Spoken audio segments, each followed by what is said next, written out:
This deficiency is the new discovery that I have found that is impacting your low motivation. In fact, I see this time and time again with my patients that suffer with low motivation. And it's not dopamine. I mean, that's not a new discovery. We always assume dopamine is the culprit to low motivation. It is a factor. In fact, only about less than 50% of the people that we've tested have usually low dopamine issues when it comes to their low motivation. Now, you might think, well, that's a big number. It is, but there's some other big factors that are even greater than that. In fact, serotonin tends to even be a bigger issue. In fact, about 66% of the people that we've tested tend to be low in serotonin, and that does greatly impact motivation a lot. But there's even a greater deficiency that is causing your low motivation. In fact, this deficiency is also responsible for not only the low motivation you're experiencing, but also memory and also focus. And so what I'm referring to is an excitatory neurotransmitter known as phenylethylamine.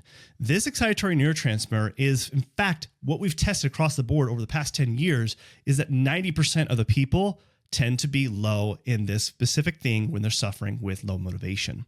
But there's multiple factors that contribute to low motivation, which I'm going to talk about in this video and how to tackle it. But first, let's talk about the phenylethylamine situation. So what do you do specifically? One thing you can do is you can directly help improve those levels by implementing an amino acid known as phenylalanine. You could either supplement it or get it from your foods. So if you were to supplement it, what I usually will recommend is DL-phenylalanine, which is more easily absorbed and you're going to be able to utilize more of that. And I'll recommend anywhere from 2,000 to 4,000 milligrams a day, depending on the severity. Now, I'm not going to be able to go over all the different types of lab tests to really identify the root cause of the low motivation. I'm going to talk about the big components here, but if you want the full list of what labs I recommend to identify the root causes of low motivation, your different ADHD symptoms, then you should download my free ADHD lab protocol in the description below. Now, another thing you can do to improve phenylethylamine levels is directly supplement phenylethylamine.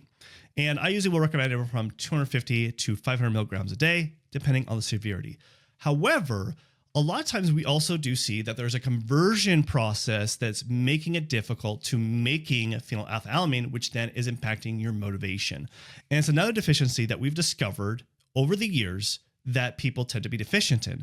And this is vitamin B6.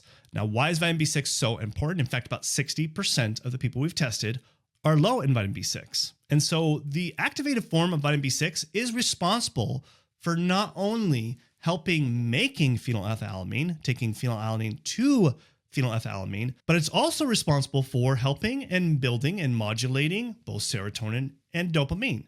Now, I told you those are still factors, right? It's just not the biggest one. Phenylethylamine is, but still serotonin and dopamine, especially if we see that they're low, it could be also because your vitamin B6 levels are low and having it difficult to making serotonin and dopamine. And that could be the culprit of why those neurotransmitters are low and causing your low motivation. Now, I don't want to ignore the fact that dopamine is an issue. Like I said, roughly about 48% tend to be low in dopamine. So we don't ignore it. It's definitely something that needs to be addressed because we have to tackle low motivation in several different angles.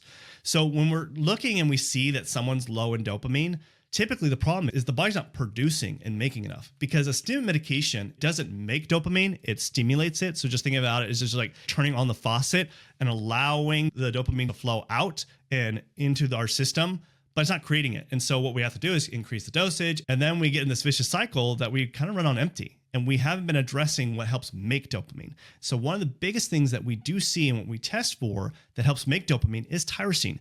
In fact, about 52% of the people that we test are low in tyrosine. So you can supplement that, but more importantly, get it from your foods. Usually people don't get enough protein in their diet to help make these different amino acids to help improve their dopamine levels, which in return is going to help improve your motivation. But also it could be the fact that L-DOPA is an issue.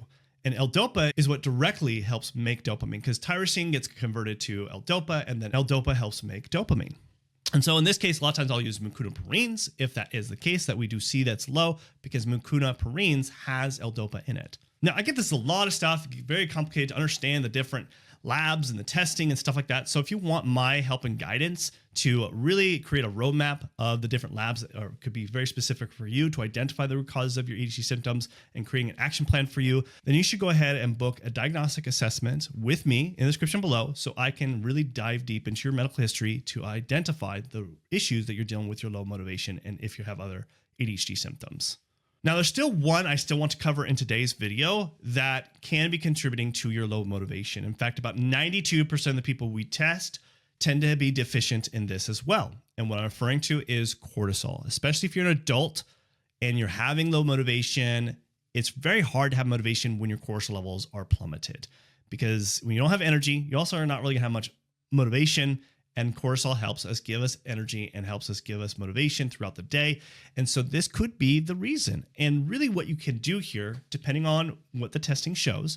So when you test cortisol throughout the day, which I like to do, is we see where is it dipping. And if it's dipping, we'll implement something like adrenal desiccated or adrenal bovine to help improve those levels. Now, if it spikes, because that also can impact motivation too, because you're more stressed, then we'll add something like ashwagandha or rhodiola to lower your cortisol levels. But it all really depends on what is out of balance, what's low and what's high. And so these are just like a few components to really tackle your low motivation situation, like I was saying before. So you should watch this video next, where I talk about how to increase your motivation more than 99% of people, because most people are getting it wrong. So watch this video next.